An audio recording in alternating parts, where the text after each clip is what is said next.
깨어있는 서울 시민을 위한 정직하고 알찬 프로그램 12월 7일 목요일 정봉지 품격시대 첫 번째 주제 장시호 김종 1심 선고입니다. 이 문제와 관련해 전문가 두 분 모시고 말씀 나눠보도록 하겠습니다. 최진봉 오래간만에 하네. 최진봉 성공회대 교수님. 안녕하십니까. 성공회대 교수님. 성공하는 사람만 가는 대학이죠. 그래요? 네. 오, 나 성공하는 데 갈 거 그랬네. 그럼 성공 곱하기 1일 뻔인데. 자, 백성문 변호사 자리하셨습니다. 네, 안녕하세요. 네. 그럼 여기 성문 종합영어 본 사람 그렇죠. 성문 종합영어를 보면 성공회대를 가니까. 그러니까 성문 종합영어를 보면서 성공하는 사람들. 시청자 여러분들께서도 샵5400으로 다양한 의견 문자로 보내주시기 바라겠습니다. 지금 이 순간 페이스북 라이브로도 시청하실 수 있습니다. 오늘인가요? 어제였었나요? 네, 어제죠. 안타까운 하루였어요. 그랬죠. 네.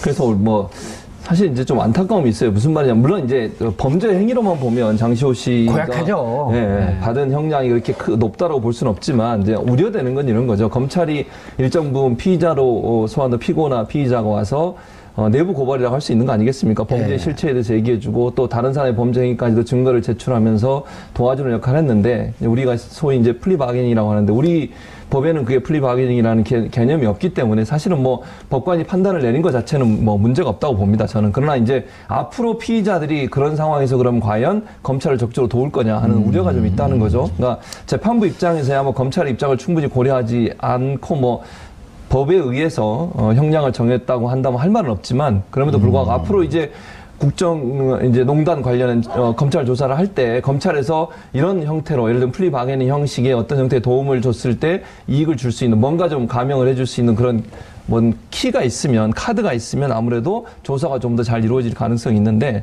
그런 부분에 있어서 이제 앞으로 좀 조사가 어려워지지 않을까 하는 우려는 있습니다. 근데 이제 지금 말씀하셨는데, 백 변호사님. 네. 플리바게닝이라고 하는 게, 어찌 보면 우리가 보면, 그거 좀 야비하고 비열한 짓 아니냐. 그런데 근데 그 내면의 그 속성은 잘못한 사람이 반성을 하면서 검찰 수사에 자기 죄를 인정하고 수사에 협조하겠다 이런 뜻이 아닌가요? 그러니까 이게 플리바게닝 하는데 정확하게 그 뜻이 뭐냐면요. 기소하기 전에 이 죄를 스스로 뉘우치고 수사에 협조하는 경우에 형량을 조정해주는 제도예요. 그러니까 쉽게 말하면. 그러니까 플리가 총원 이런 뜻 아닌가요, 원래? 그렇죠. 그런데 우리나라는 말씀하셨던 것처럼 공식적으로 플리바게닝이라는 제도는 없는데, 이제 수사기관 입장에서 한번 생각을 해보죠. 이게 예를 들어서 마약 사건 한번 생각해 보세요. 마약 사건은 혼자 잘 안 해요.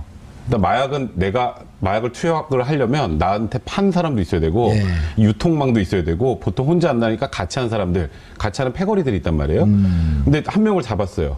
한 명을 잡았는데 정말 엄격하게 플리바게닝도 전혀 없이 그냥 원칙대로 죄를 물으면 이 사람이 굳이 윗선을 불 이유가 하나도 없어요. 그렇죠. 뭔가 본인한테 이익이 돼야 자기랑 같이 한 사람, 공급해준 사람, 그 다음에 이걸 유통하는 사람들을 불잖아요.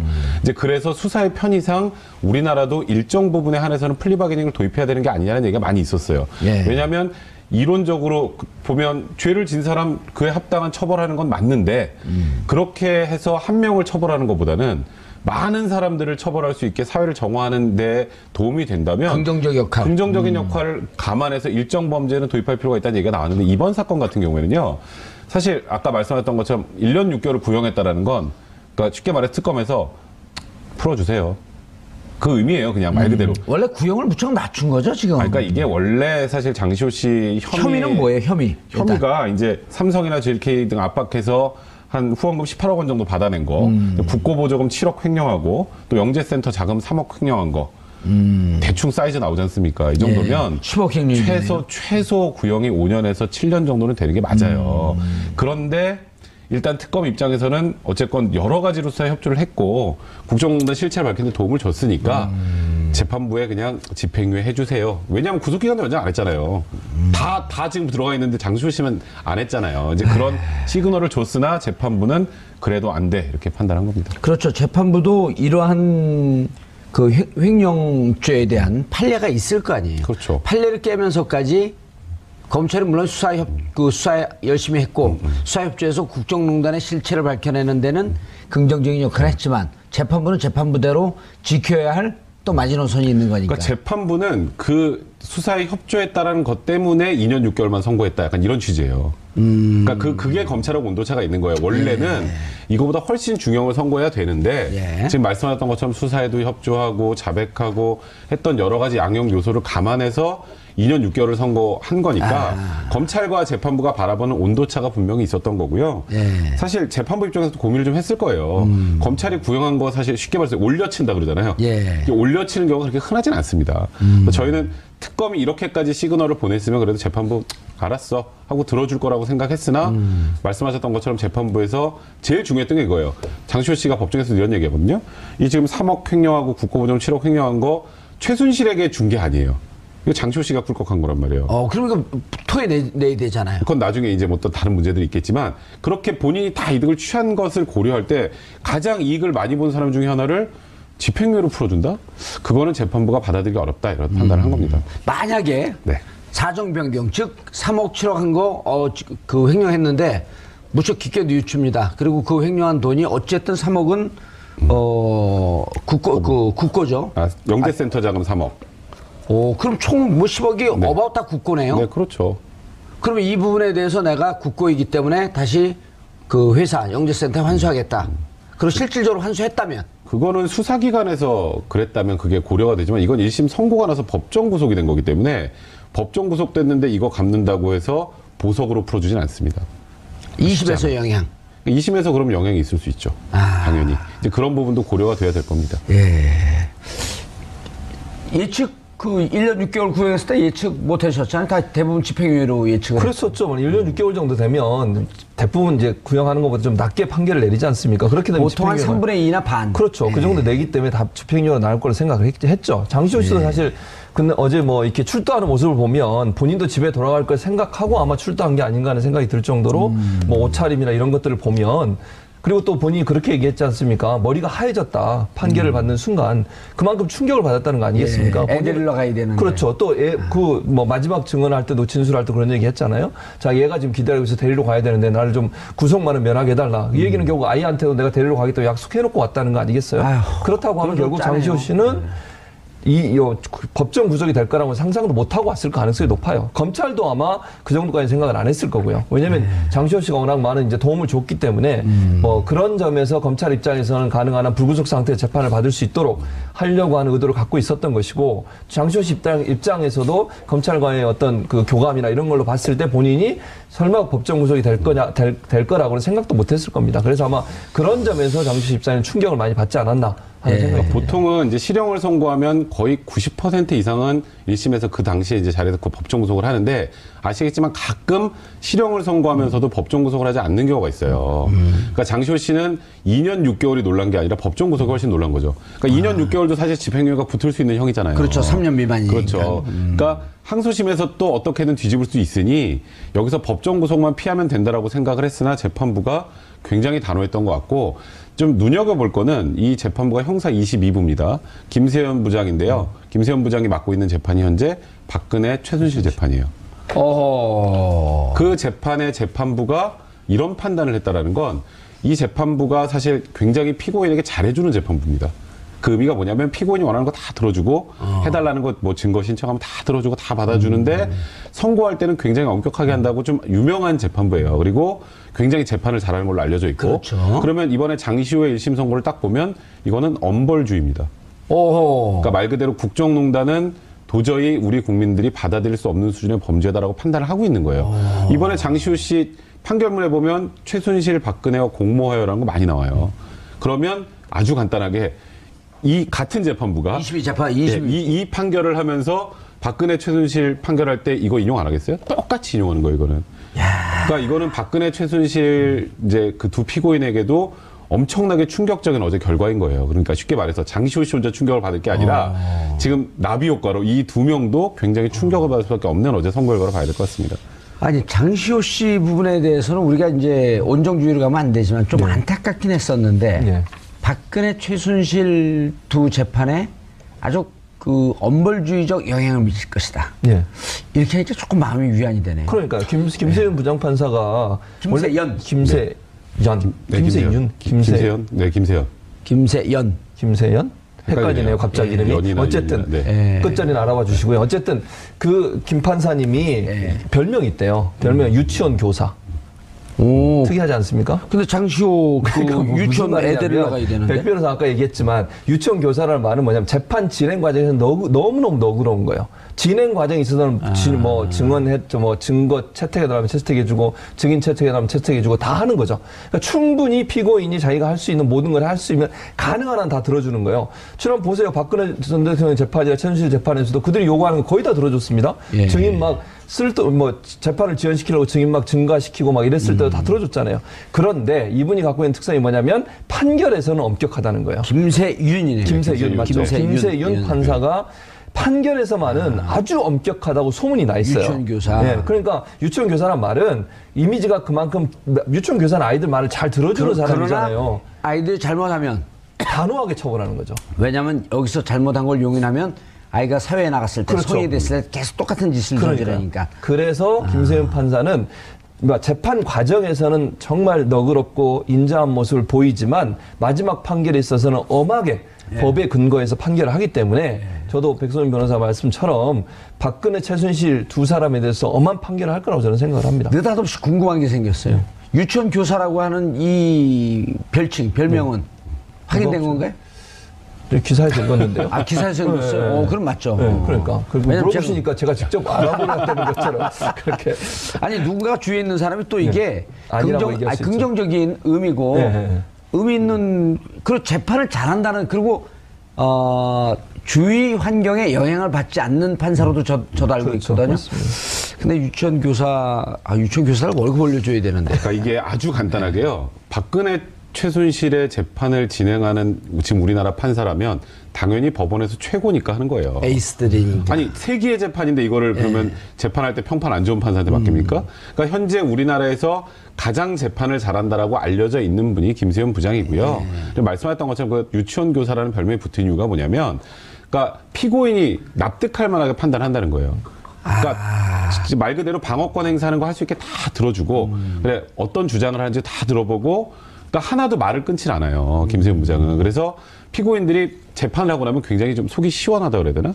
그런 얘기들을 많이 한대요. 자기 하고 싶은 얘기 다 했다. 그런데 거기에 이제 객관적인 증거나 이런 걸 종합해서 판단할 때만큼은 굉장히 온정주에 휩싸이는 게 아니라 엄격하게 판단하는 걸로 유명합니다. 그러게 이제 피고인 입장에서도 내 얘기도 들어주지 않고 저렇게 판단했으면 억울할 텐데 얘기는 다 들어주고 그렇죠. 또 그 얘기한 것에 대해서 잘못된 부분은 잘못된 대로 다 논박을 하고. 그렇죠. 그러니까 판결 자체가 굉장히 좀 피고인 입장에서도 설득력 있는 판단을 많이 하는 거고요. 근데 참 아이러니한 건 이렇게 아까 유치원 교사라고 소문이 나 있는 재판부의 재판을 거부하고 있는 박근혜 전 대통령이 또 이렇게 생각해보니까 참 황당하네요. 무서워지는데요? 호러물 같아, 호러물. 아니, 근데 27분 이재용 재판부 누구였었죠, 그때? 그러니까 그 분 성함은 제가 잘 기억이 안 나요. 27분. 네, 그 분도 뭐 재판을 잘한 걸로 유명하시는 분이에요. 그러니까 지금 현재 서울중앙에서 가장 소위 우리나라 부장 중에, 형사부장 중에 에이스들만 현재 지금 이 재판에 지금 매달려 있는 거고요. 그러니까 지금 현재 그곳에서 나왔던 이재용 부회장 유죄 판단, 그리고 이번에 나온 장시호의 유죄 판단, 이 두 가지가 결합이 돼서 사실상 우리가 지금 뭐 유죄가 나올까 무죄가 나올까 뭐 최순실이나 박근혜 전 대통령에 대해서 그걸 문제 삼는 걱정하는 게 아니라 도대체 몇 년이나 나올까. 근데 이런 지금 현재 진행되는 과정을 보면 우리 예상보다 더 중하게 나올 수도 있다. 이런 느낌이 듭니다. 알겠습니다. 사실 근데 조금 올려친 거란 말이에요.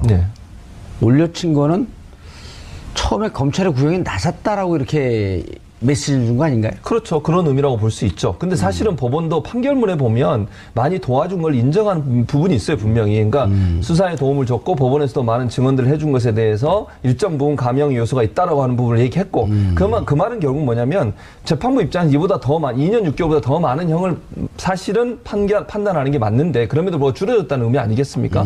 그럼 결국 검찰은 그보다 더 적게 했기 때문에 그 부분에 있어서는 이제 법원에 있어도 뭐 이해는 판단하는 것 같아요. 검찰 입장에서 충분히 본인들이 조사하는 과정에 있어서 도움을 많이 받았고, 뭐 제2의 태블릿 PC도 받았고, 또 뭐 박근혜 전 대통령과 최순실이 통화했다는 대포폰 얘기도 다 들었고, 예. 그다음에 무슨 메모 같은 것도 다 얘기해줬지 않습니까? 그런 차원에서 본다고 하면 장시호가 국정농단 수사에 엄청난 도움을 줬죠. 그런 분이 검찰에서는 고마울 수밖에 없는 것이고, 그렇게 도움을 준 사람한테 일정 부분 그 도움을 받기 전에 검찰이 그렇게 얘기 안 했겠습니까? 우리가 적극적으로 수사에 도와주면 뭐 우리도 어쨌든 최선을 다해서 당신을 도와주겠다라고 얘기를 했을 가능성이 있다고 저는 봐요. 특검 입장에서도. 그러니까 특검이 상당히 좀 곤란한 상황이 된 거죠, 사실. 장시호 씨한테. 그럼 뭐 그렇다고 해서 특검이 법원을 상대로 해서 뭘 할 수 있는 상황은 아니지 않습니까? 법원은 법원 나름대로 판단하는 것이고. 김세현 이제 부장판사 입장에서는 아무래도 그 본인이 갖고 있는 어떤 원칙, 이걸 벗어나는 것에 대해서 상당히 좀, 그러니까 뭐랄까요, 하지 않았다, 이렇게 볼 수 있을 것 같고. 다만, 아까도 말씀드렸지만, 원래는 2년 6개월보다 더 많이 나올 수 있는 죄목으로 보면 그런, 범죄임에도 불구하고 좀 줄여줬다고 하는 것은 김세현 부장판사도 일정 부분 장세호 씨의 검찰 도움, 또 수사의 도움, 법원에서의 도움을 인정한 게 아닌가. 근데 사실 이제 뭐 마약 수사나 지금 우리가 1년째 보고 있는 이 뭐 국정농단 사건, 이거 뭐 전형적인 권력형 비리 사건 아닙니까? 예. 이런 거는 제보자가 없으면 제대로 캘 수가 없어요. 맞아요. 제보자 없이 어떻게 캡니까 이거를? 이거 굉장히 그리고 지금 치밀하게 국정농단 이어지는 사건에 건데. 지금 전말이 파악이 되고 이런 게 지금 다 제보 아니에요. 그렇죠. 지금 그다음에 국정원 내에 국정원개혁위원회에서 갖고 온 것도 사실은 지금은 개혁위원회가 정권이 바뀌어서 만들어졌지만 그 전 같으면 그 안에 있는 자료를 누군가 제보를 해야만이 가능했던. 그렇죠. 거기다가 또 요즘에 있는 그 특활비 상납 논란도 다 제보예요. 이원수 기조실장 아니면 아무도 몰라요. 어떻게 알아요, 그거를? 그러니까 그렇기 때문에 권력형 비리나 이제 마약 수사처럼 정말 한 번에 일망타진하기 힘든 범죄들은 사실 플리바게닝 도입하는 게 맞아요. 그러니까 왜냐하면 그렇게 하지 않으면 사회 정의를 구현 자체를 못 하는데 개개인에 대한 정의를 세우는 것도 중요하지만 사회 전체의 정의를 세운다는 측면에서는 일정한 이런 특별한 이제 권력형 비리 사건이나 몇 가지 범죄 유형을 정해서 그런 경우에는 좀 플리바게닝을 도입을 해서 검찰이 원하는 대로, 특검이 원하는 대로 결론을 내주는 게 사실 사회정의에 더 부합하지 않을까 저는 개인적으로 생각이 좀 듭니다. 그러니까 지금 미국도 플리바게닝 하고 있고요. 프랑스나 영국도 하고 있고 일본도 내년 6월부터 도입을 해요. 플리바게닝을. 일본이 도입하기 전에 우리가 먼저 그러니까 했어야 우리가 해야 되는데 먼저 일본한테 뒤지는 거 좀 많이 안 되지 않습니까? 다른 데는 몰라도 기분이 별로 안 좋습니다. 어쨌든 일본도 일본이 내년 6월에 함께 하지 말까요? 아니요, 그래도 해야죠. 좀 더 빨리 하면 안 될까요? 예. 어쨌든 그래서 플리바게닝이라는 게 사실 뭐 수사의 비용도 줄일 수 있고요. 또 지금 백성문 변호사 말씀하신 것처럼 그 권력형 비리 같은 경우 내부 고발이나 아니면 본인이 알고 있는 모든 진실을 다 털어놓으면 일망타진할 수 있는 기회가 되지 않겠습니까? 또 국민들이 얼마나 본인이 예. 반성하고 그렇죠. 반성하고. 사회에 대한 사과의 의미에서 너의 죄의 진상을 다 밝히고 그렇죠. 앞으로 그 예를 들어서 다른 사람 잡히게끔 이게 그 털어놓는 게 그 사람한테 나쁜 게 아니라 죄를 지은 사람 벌을 받고 네. 회개하고 반성하고 다시 건강한 사회로 돌아가야 이런 뜻 아니에요. 맞습니다. 그래서 좋은 취지예요. 그러니까요. 그런 취지에서 그래서 사실 선진국에서 그걸 도입해서 활용하고 있는 거 아니겠습니까? 그런 차원에서 본다고 하면 일본이 우리도 도입하는 건 좀 기분 나쁘다. 그러니까 우리가 빨리 도입을 해야 되지 않나 하는 생각이 듭니다. 알겠습니다. 그런데 일각에서 네. 좀 저는 이게 좀 과도한 해석 같은데 검찰 구형보다 더 높게 나와서 특검이 모욕을 당했다.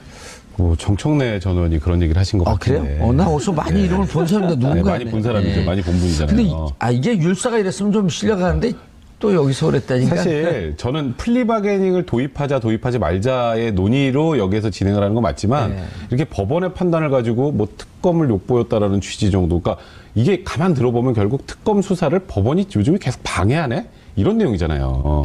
사실 저도 정청래 의원이 어떤 의미로 이렇게 썼는지는 알겠습니다만 우리나라 법원의 판단을 일단 존중하고 신뢰하지 못하면 사회가 제대로 돌아갈 수가 없어요. 그러니까 최소한 법원의 판단에 관련해서는 존중한다. 하지만 이런 부분이 아쉽다 정도의 논평은 괜찮아도 이렇게 거의 그들의 뿌리는 이렇게 단단하다. 이게 마치 법원을 적폐로 보는 것 같은 그런 내용들이잖아요. 별로 중요하지 않아요. 최근에 근데 이제 여당 의원들 우리 중심으로 작가들이 이상해 저. 여당 의원들 중심으로 좀 뭐 이번에 김관진 국방부 장관 그 부속적 분을 풀어준 그런 내용들과 관련해서 굉장히 강도 높게 비판을 하시는데 그 비판까지는 모르겠는데 그걸 넘어선 사실 제가 봐도 좀 거북할 정도 수준 그런 부분들은 이제 여당 의원들께서 조금 자제해 주실 필요가 있지 않나 생각 드네요. 여당 전 의원. 이분은 전 의원, 현 의원들도 그러잖아요. 현 의원들도. 박범계 의원도. 박범계 의원도 그러는데 물론 그 신광열. 네. 그 형사수석 부장판사의 구속적부심은 이상해요. 그러나 그럼에도 불구하고 법원이 그거에 대해서 또 김동진 부장판사가 문제제기를 했잖아요. 그렇죠. 그렇게 하면서 좀 건강하게 자리를 잡아나가는 과정인지. 바깥에서 할 건 아닌 것 같아요. 사실 저도 칼럼을 써서 그 구속적 부심이 도저히 이해가 안 된다라는 취지로 칼럼을 한번 쓴 적이 있었는데. 그래도 어쨌든 이해는 가잖아요. 지금도 안 돼요, 사실. 저는 아니, 지금. 올해는 가잖아요. 이해. 그럼에도 불구하고 법원에서 그 판단한 것을 뒤집을 수가 없는 이상 일단은 받아들여야 되는 거죠. 그럼요. 그리고 다만 이제 그런 건 나중에 한번 좀 그 구속 적부심의 원칙과 기준을 좀 정확하게 만들어야 될 필요가 있을 것 같아요. 그렇습니다. 김명수 대법원장이. 네, 그렇습니다. 자, 그런데 이제 또 같은 혐의로 재판에 넘겨진 김종. 김종 이분이 이제 이른바 그 문체부 국정농단 마이다스의 손 아니에요? 그렇죠. 마이다스의 손이죠. 스포츠 마케팅의 황제. 그렇죠. 그래서 온갖 나쁜 짓을 많이 했죠. 차은택의 사수. 그렇죠. 그리고 최순실의 수적 역할을 했었죠. 최순실의 수적. 최순실이 부르면 온다잖아요. 길거리에서 만나고 뭐 문 열고 잠깐 얘기하고 가고 뭐 길거리에서. 벨이잖아요, 별명이 벨. 종 아니에요, 종. 부르면 온다고. 김종. 부르면 흔들면 온다고. 딸랑딸랑. 근데 이제 종이 여러 가지 의미가 있어요. 이렇게 종이라고 이건 걔네. 종이라고 하는 그 서번트 의미도 있고, 그런 의미도 벨이라고 있죠. 하는 의미도 있고. 맞습니다. 근데 이제 이번에 삼성그룹 후원 강요 사건을 무죄로 내렸는데, 이거 무죄로 내렸다, 그러니까 이런 거죠. 김종 전 차관이 직접적으로 거기 개입하지 않고 관여하지 않았다. 라고 하는 것이 이제 재판부의 판단인데, 재밌는 것은 재판부가 뭐라고 얘기했냐면, 삼성이 돈을 준 것은 박근혜 전 대통령과 이재용 부회장의 독대로 인한 거다. 그럼 박근혜 전 대통령이 직접 압력을 가한 거 아니겠습니까? 김종을 그런 통해서 판결을 내렸어요? 네, 그렇게 나와 있어요. 그러니까 결국은 판결 자체는 물론 김종 전 차관에 대해서는 뭔가 혐의가 없다고 하는 것처럼 보여지지만 실제 재판부의 판단은 이거는 김종 전 차관이 끼어든 게 아니라 삼성 이재용과 박근혜 전 대통령 사이에 직접적인 면담을 통해서 지원이 이루어졌다라고 하니까 박근혜가 직접 박근혜 전 대통령이 직접 뇌물을 받은 게 되는 거 아니겠습니까? 이게 되게 중요한 게요. 큰 거네요. 지금까지 이것도 김수현 판사인가요? 네, 맞습니다. 그러니까 박근혜 전 대통령이 계속 지금까지 시종일관 주장했던 건 독대할 때 그런 얘기 한 적 없다였어요. 그죠? 아무 말도 안 했다. 근데 여기서 너무 구체적으로 거기는 김종 차관은 끼지도 못했고 박근혜 전 대통령이랑 이재용 부회장이 직접 독대하고 박근혜 전 대통령이 압박을 해서 그래서 삼성 돈이 이제 장소가 있는 스포츠 연재센터로 동계스포츠 연재센터로 온 거다. 그러니까 여기서 공모한 사람은 박근혜, 장시호다 이렇게 나온 거예요. 이제 그렇다면 김종 차관이 김종 차관 뭐 3년 6개월 거는데 여긴 6개월 깎였어라고 생각하실 게 아니라 그냥 이 총지휘자가 박근혜 전 대통령이라고 김세현 부장은 보고 있구나. 이렇게 보시면 됩니다. 그러면서 그 내부에 있어서 장시호의 역할, 그 다음에 김종의 역할을 좀 그렇죠. 그 경중을 좀 따진 거고. 그렇습니다. 다만 이 총괄 지휘는 박근혜 전 대통령이라는 그리고 이거 박근혜와 동등한 수위에서 같이 지휘한 최순실. 이 구도로 보고 있는 것 같다. 그렇죠. 그러니까 이번 판결의 시사는 그런 거예요. 그러니까 장시호 2년 6개월에서 뭐 법원이 잘못했다 이런 얘기할 때가 아니라 지금 국정농단 관련해서 박근혜 전 대통령과 최순실의 혐의를 이 재판부가 지금 어떻게 보고 있구나. 그걸 알 수 있는 그런 굉장히 유력한 잣대가 됩니다. 우리 백선 변호사님이 인격주인데 장시호 2년 6개월 그래갖고 난 욕하는 줄 알았어. 깜짝이야. 그렇게 들리죠? 그러니까 장시호 그렇죠? 2년 붙여서 얘기하니까 쉼표를 줘야 되는데. 장시호 2년 6개월 해야 되는데 장시호 2년 6개월. 네, 그러니까 약간. 죄송합니다. 뭔가 의도가 있었던 것 같아요. 알겠습니다. 김종. 김종에 대해서도 좀 구체적으로 어떤 혐의로 됐는지. 김종 차관은 굉장히 다양한 곳에 개입을 했었기 때문에 대부분 이제 강요나 이런 부분들이 주로 이제 혐의가 인정이 됐었고요. 근데 그 중에 이제 제일 중하다고 했던 게 조금 전에 말씀하셨던 동계스포츠 영재센터에 이 16억이 흘러가는 과정에서 장시호하고 김종 차관이 중요한 역할을 했다라는 게 특검의 기소 내용이었어요. 그런데 이제 특검의 기소 내용 중에 재판부가 그 부분을 이제 무죄 판단을 한 거고요. 그 부분을 무죄 판단을 했음에도 불구하고 3년이 나왔다라는 건 김종 차관이 그동안 온갖 것에 개입해서 문화부 관련된 그 이권이나 그런 압박이나 이런 데 강요했다는 것을 단적으로 보여주는 거라고 봐야 될 것 같고요. 그러니까 김종 차관이 6개월 깎였던 거에 대해서는 국민 여러분도 별로 분노하지 않으셔도 되고요. 그 주역이 김종 차관이라 박근혜 전 대통령이라고 판단한 거기 때문에 이 재판부가 국정농단을 바라보는 관점을 제시해 준 것이다. 이렇게 보시면 됩니다.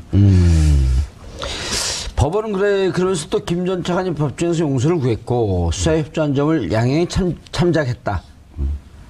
장시호 씨도 참작한 거 아닌가요? 아, 그럼요. 그러니까 장시호 씨도 장시호 씨와 김종 차관을 놓고 보면 둘 다 예를 들어서 죄질이 안 좋다라고 감안해서 혐의만 딱 놓고 보면 예. 사실은 장시호 씨가 형량이 더 높아야 되는 게 맞아요.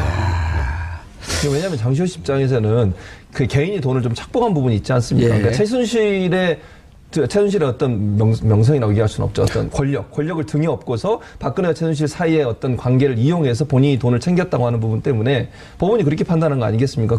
오로지 장시호 혼자 그걸 다 이익을 챙겼다 하는 부분이 좀, 뭐, 이런 높은 형량에 받게 된 하나의 이유가 된다고 볼 수 있겠죠. 예. 자, 지금까지 이제 보면은, 검찰 수사에 협조했다든지, 수사기관 처벌에 형평성 논란 빚는 인물들이 좀 있어요. 예. 이현수는 지금 구속 안 돼 있나요? 안 됐죠. 아, 지금 이렇게 지금 검찰에서 협조적으로 하는 사람을 왜 구속을 시킵니까? 그 구속이 안 된 상태에서 다 얘기를 한 거예요? 조금 더 전으로 가볼까요? 지금 예. 정유라는 기소도 안 됐어요. 아, 그런가요? 그렇죠. 그러니까 이게 어쨌건 수사에 이렇게 편의를 주면 검찰 입장에서 검찰도 팔이 안으로 굽는다고. 아, 이현수 저 기조실장이 최경환. 네. 1억 줬고. 그렇죠. 그다음에 집무실 가서 줬고. 네, 그다음에 같이 가서 줬고. 대통령 40억. 돈 줬고. 그거 전부 다 이현수 기조실장 입에서 나온 거예요. 야, 근데 이현수 그 기조실장은 원래 누구 사람인가요? 국정원 출신인가요? 그 원래 군 출신으로 알려져 있는데요. 그러니까 박근혜 전 대통령이 굉장히 총애를 받았던 인물로 알려져 있긴 합니다. 원래 이현수 기조실장이 이제 빠져야 되는 상황에서 박근혜 전 대통령이 대노해서 그 자리를 지켰다라고 얘기를 하는데 그 이현수 기조실장이 비수를 꽂네요. 그런데 이현수 기조실장 입장에서는 이렇게 볼 수 있는 거 아닌가요? 예. 그때 권력의 힘에 의해서 시키는 것을 어쩔 수 없이 상명하복의 정신에 근거해서 할 수밖에 없었지만 예. 이것은 결국 국가의 미래나 장래를 위해서 옳지 않은 것이다라고 그렇죠. 판단하고 얘기할 수도 있다고 그렇게 긍정적으로 볼 수 있는 거 아니에요? 그러니까요. 그런 차원에서 내부 고발자로 볼 수 있는 거죠. 그러니까 본인이 그 조직 안에 있을 때 그걸 거부하고 그 뭐 권력의 어떤 압박 아래 있을 때 내부 고발하는 게 더 멋있겠지만 그걸 못했다 하더라도 나중이라도 그걸 밝히는 게 중요한 거 아니겠습니까? 지금 문제가 된다고 본인이 판단해서 본인이 알고 있는 정보들을 다 검찰에 얘기하고 그것을 인해 지금 전직 국정원장들이 다 조사를 받았고요. 대통령들도 좀 돈을 받은 게 확인되는 거 아니겠습니까? 예. 그런 차원에서 본다면 이현수 전 기조실장 같은 경우에는 검찰에 많은 도움을 준 것이고 그래서 아예 구속영장 청구조차 안 한 거죠. 그러니까 이렇게 해서 이제 구속영장 청구 안 하면 문제가 없지만 장시호 씨 같은 경우에는 이런 절차를 안 받고 구속영장 일단 청구한 거 아니에요. 그래서 결국 구속됐다가 만기돼서 풀려났고 그래서 재판 받으면서 다시 또 구속이 됐는데 그러니까 아예 검찰 입장에서는 구속영장 청구 안 하는 방법을 통해서 일정 부분 도움을 계속 받으려는 의도를 갖고 있는 것 같고요. 어차피 재판은 받는 거 아니겠습니까? 그러니까 불구속 상태에서 재판을 받도록 한 편의를 봐주는 거죠. 그런 차원에서 본다고 하면 검찰 일정 부분 도움을 준 사람들한테 좋은 시그널을 보낼 수 있는 거 아니겠습니까? 당신이 만약에 검찰 조사에 적극적으로 도와주고 또 내부 고발 관련된 여러 가지 정보들을 주면 우리가 당신을 불구속 상태에서 조사하겠다라고 하는 시그널을 준다고 하면 결국 이게 법으로 없는 플리 바게닝 일정 부분 도입되는 효과가 있지 않겠나 하는 생각이 듭니다. 아, 박원호 전 대한승마협회 전무 이분 삼성 출신 아닌가요? 그렇죠. 그리고 최순실과 정유라의 최측근이죠. 최측근. 근데 박원호 전무도 굉장히 수사에 협조적이었고 박원호 전무를 통해서 나온 내용들 때문에 어찌 보면 이재용 부회장이 지금 저 지경까지 가게 된 건데 그러니까요. 그래서 지금 삼성 측 변호인단은 굉장히 불쾌해요. 왜 이 사람이 바깥을 걸어 다니고 있느냐. 이렇게 얘기했어요? 그러니까 이게 박원호 보면 전무는 네. 자유로운 생활을 하고 있다. 삼성 측은. 그러니까 삼성은 지금 이 구도를 어떻게 가길 원하냐면 예. 기업은 피해자다 쪽으로 가고 싶어요. 팔목까지 비틀어갖고 돈 뜯어냈고. 그러니까 헌법재판소에서도 기업은 피해자라는 취지로 탄핵 결정할 때 들어가지 않았느냐 얘기도 삼성 측 변호인단이 하는 게. 소극적 내부라는 표현을 썼어요. 네, 근데 이번에 또 일단 김세현 부장의 그 생각은 박근혜 전 대통령과 그러니까 이재용 부회장의 독대 그 자리에 강요가 있었는지 없었는지는 밝히지 않았고 거기서 삼성을 통해서 박근혜 전 대통령 요청해서 돈이 왔다는 얘기를 한 걸 보면 김세현 부장도 사실 삼성을 피해자로 보고 있는 것 같지는 않아요. 그러니까 삼성을 피해자로 보는 순간 여러 명이 행복해집니다. 좀 이런 표현하기 이거는 약간 역설적인데 이재용 부회장은 강요의 피해자면 저기 들어가 있을 이유 없잖아요. 그렇죠. 그죠? 그리고 박근혜 전 대통령이나 최순실 씨 입장에서도 뭔가 대가성 있는 뇌물이 아니라 강요면 형량이 훨씬 떨어져요. 근데 그 모두가 원해도 이 지금 현재 삼성이 저번 정권으로부터 받은 혜택들을 종합해 볼 때, 그 뭐 합병 문제나 여러 가지 있지 않습니까? 예. 그 뭐 기업 경영권 승계 과정에 이제 어쨌건 정부가 도와준 것, 그런 걸 종합해 볼 때는 삼성 측 변호인단들의 생각과 달리 지금 현재 재판부는 피해자는 무슨 피해자야 이렇게 생각하는 것 같아요. 야, 박원호 전무는 진짜 이 승마협회, 그러니까 삼성이 승마협회를 통해서 승마협회를 2014년에 승마협회를 맡아주십시오. 네, 그렇죠. 그 9월 15일에요. 네. 이재용 부회장 만나고. 그래갖고 이제 그 다음에 삼성 출신 회장을 두고. 예. 근데 이제 그 그때부터 이제 박원호 전무가 같이 들어가 활동을 하는 거 아니에요? 네, 맞습니다. 그러면은 정유라에게 지원하는 삼성이 지원했던 모든 과정의 전모를 다 알고 있죠. 알고 있는 그럼요. 핵심 중에 핵심인데 그렇죠. 이분이 검찰에서 다 얘기를 하는 거예요? 그렇죠. 그러니까 검찰이 삼성 이재용 부회장을 뒤늦게 알았어도 박수를 좀 보내줘야죠. 예. 그러니까 이재용 부회장을 기소하고 이재용 부회장을 구속할 수 있었던 힘이 바로 박원호 전 전무의 도움이 있었던 거죠. 예. 왜냐하면 승마협회 전무로 있으면서 삼성과 최순실의 커넥션, 정유라 커넥션을 다 알고 있었고 그 모든 사실을 특검에다 털어놓은 거예요. 삼성에서 돈 지원하는 과정도 다 알고 있었고. 예, 어떻게 돈을 보냈으며 얼마를 보냈으며 말도 정유라를 위해서만 사줬다 이런 얘기까지도 박원호 전 전무 다 이쪽에서 나온 거예요. 그렇죠. 예. 그러니까 그러니까 특검 입장에서는 박원호 전 전무가 주는 정보가 사실 이재용 전 부회장을 기소하고 또 재판에 넘기는데 중요한 요소로 작용했다고 볼 수 있겠죠.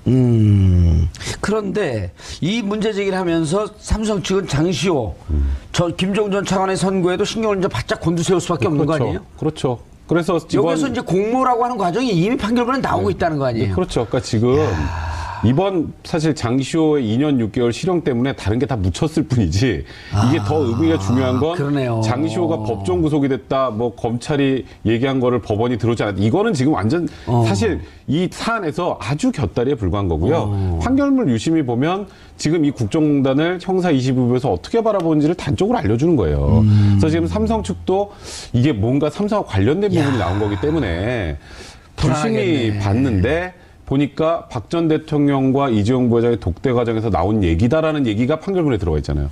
그럼 지금 현재 삼성이 주장하고 있는 피해자로 일단 어떻게든 이 재판을 끌고 가려고 하는 노력이 일단은 형사 22부에서는 그렇게 보고 있지 않다라는 거고. 일단 그게 암초에 부딪혔다 이렇게 볼 수 그렇죠. 있겠죠. 그리고 박근혜 전 대통령과 최순실 씨에게는 장시호의 이 판결문은 치명적이에요. 그러니까 우리가 자꾸 아이고 장시호 본인들한테 치명적이고. 장시호는 저기 집에 가서 애 데려다 줄 줄 알고 저렇게 왔는데 법정 구속한 거 너무에만 볼 게 아니라 그 이면을 좀 볼 필요가 있는 겁니다. 아니 그러니까 이제 이렇게 되네. 앞으로 이제 재판의 순서가 박근혜 1심 재판 있고 그 뒤 이어서 이재용 부회장의 항소심이 있을 수 있고. 근데 박근혜 전 대통령의 1심 재판에서 뇌물 공여, 뇌물 수수자의 관계가 인정이 되게 되면 그게 또 바로 이재용 항소심에 영향을 미칠 그러니까 거고. 이게 일단은 1월 달에 이제 최순실 선고가 날 겁니다. 1월 달에. 이제 그때 보면은 박근혜 전 대통령 형이 어떻게 나올지 딱 알아요. 이것도 22부죠. 어찌 보면 쌍둥이 재판이기 때문에. 그럼 최순실과 박근혜 전 대통령은 거의 모든 혐의가 공모 관계잖아요. 그죠? 그래서 최순실의 형 선고를 보면 박근혜 전 대통령도 요 정도 나오겠구나는 알 거고, 그리고 최순실에게 뇌물이 인정이 되는 순간 그건 박근혜 전 대통령도 당연히 인정이 되는 거고요. 그러니까 지금 일단 이재용 부회장 1심 판단, 그 다음에 지금 이 형사 22부에서 나올 예정인 박근혜 전 대통령 최순실의 판단, 이 판단까지 있으면 이재용 부회장이 또 항소심에서 굉장히 힘들어지겠죠. 그러니까 어제 그 장시호 씨 석방을 하지 않고 구속을 시키면서 엄하다. 또 김종 차관에 대해서도 물론 3년 6개월에서 깎이긴 했지만 어쨌든 꽤 높은 형이 나온 거 아니에요? 그렇죠. 야, 이렇게 되면 박근혜 먼저 최순실 씨 재판이 있다니까 최순실, 박근혜 중형이 선고될 게 좀 그렇죠. 그럴 수밖에 없는 거죠. 왜냐하면 이번 재판의 이 중형은 가운데 중자가 아니라 무거운 중자죠. 가운데 중자가 한 5, 6년쯤 그러니까 친절한 설명 아주 좋으십니다. 선생님. 친절한 예비 진행 아주 좋으십니다. 감사합니다. 그래서 판결문에 보면 장시호가 최순실, 박근혜와 공모했다는 게 나오지 않습니까? 결국은 박근혜의 도움으로 아까 말씀드린 삼성이 박근혜를 만나서 이재용 부회장이 박근혜 전 대통령을 만나서 거기서 압력을 받아가지고 돈을 지원했다고 돼 있고요. 최순실과 박근혜 전 대통령의 관계를 이용해서 돈을 삼성으로부터 받았다고도 돼 있어요. 그러니까 결국은 장시호 재판에서 나온 게 뭐냐면 김세윤 부장판사는 그렇게 판결을 내린 거죠. 장시호 혼자서 한 게 아니라 최순실 박근혜와 공모 관계에서 이게 모든 게 이루어졌다라고 하면 나중에 그 두 사람의 재판에도 이 건이 당연히 활용되지 않겠습니까? 그러니까 이 죄가 같이 장시호 혼자한테만, 지금 장시호 재판이기 때문에 장시호 씨 혼자한테만 지금 뭐 형량이 나왔지만 최순실 박근혜 전 대통령의 재판에서도 이 내용도 충분히 반영돼서 판결이 이루어질 것으로 생각합니다. 반영이 아니라 아마 복사해서 붙일 겁니다. 복사해서. 왜냐하면 같은 재판부기 때문에. 네. 박근혜 전 대통령이 이 내용을 모르고 있겠죠? 뭐 지금 나라 걱정하고 계신다는데 뭐. 알아요? 네. 저기 지금 박근혜 전 대통령의 전 변호인단 중에 한 분이죠. 도태우 변호사가 그런 얘기를 했다고 하네요. 아유, 내가 2016년에 아프리카 순방할 때 한국형 발전 모델 전수해 주기로 했는데 그게 안 돼서 아쉽다. 그래서 이제 도태우 변호사와 박근혜 전 대통령은 지금도 구치소 안에서 나라 걱정만 하고 계신다. 그래서 이분한테 제가 직접 여쭸어요. 도태우 변호사한테. 박근혜 대통령을 면담을 했나요? 접견에서 면담을 했나요? 했대요. 접견을 어떻게 받아줬나 보네요, 박근혜 전 대통령이. 아니요. 그때 그러니까 언론에 나온 것은 그 유영하 변호사만. 유영하 변호사만 한 거 아닌가요? 그랬더니 아니요, 우리가 했어요. 접견서를 내고 했어요. 그래서 제가 국회 확인해 보니까 안 했던데요. 그랬더니 했어요. 접견서 냈어요. 우리가 추정컨대 접견서 낼 수 있잖아요. 그렇죠. 냈는데 박근혜 대통령이 안 만난 걸 알고 있잖아요. 네, 그렇죠. 안 만났는데 본인은 또 자기만의 상상 속에서 박근혜 대통령을 만나서 아프리카 얘기를 들은 것처럼. 이거 너무 구체적인데요, 근데? 하필 애국심도 이거 2016년 아프리카 모델, 이건 너무 구체적이어서. 전생에 도태우 이분이 아프리카에 살았지 근데 않았을까요? 도태우 변호사가 요 얘기만 한 게 아니라고요. 얼마 전에도 또 비슷한 얘기를 한 번 한 적이 있었어요. 박근혜 전 대통령은 지금 구치소 안에서 나라 걱정만 하고 계시다. 그러니까 뭐 예를 들었고 그 새마을 운동 모델 이런 거 아프리카에 전수하지 못해서 안타깝다는 건데요. 사실 박 전 대통령이 진짜 이 말을 했다면 이제 가정하죠. 뭐 이건 가정해야죠. 뭐 가정한다면 그 나라를 걱정하실 때 제일 먼저 생각을 해야 되는 건요. 우리나라 민주주의의 근간인 법치주의를 지키는 거예요.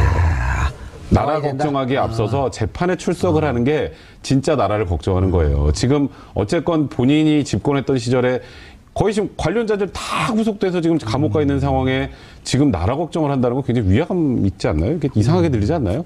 그러니까 이 얘기를 했다라는 게 우리가 들으면서 지금 웃음이 나오잖아요. 아까 살짝 웃으시던데. 안 웃으셨어요? 저는 엄청 웃음 참고 있는 중에.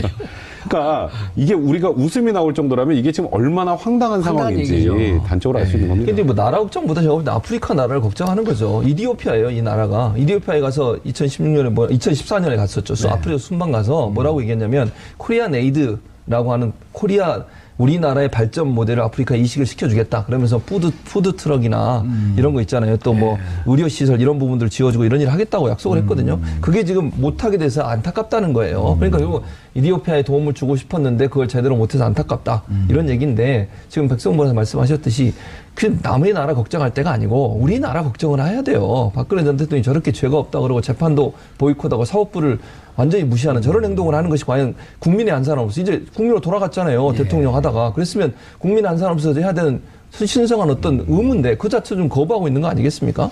중요한 건 또 이제 박정희 정권이 그 아프리카에 큰 영향을 미쳤잖아요. 그렇죠. 독재 정권의 수출. 예. 그래서 아마 간 것 같아요, 아프리카에. 그러면서 그러니까 그런 모습으로 사는 것이 과연 나라 걱정일까? 도태우 전 변호사가 이제 변호사인데 이제 박근혜 전 대통령 전 변호인이죠.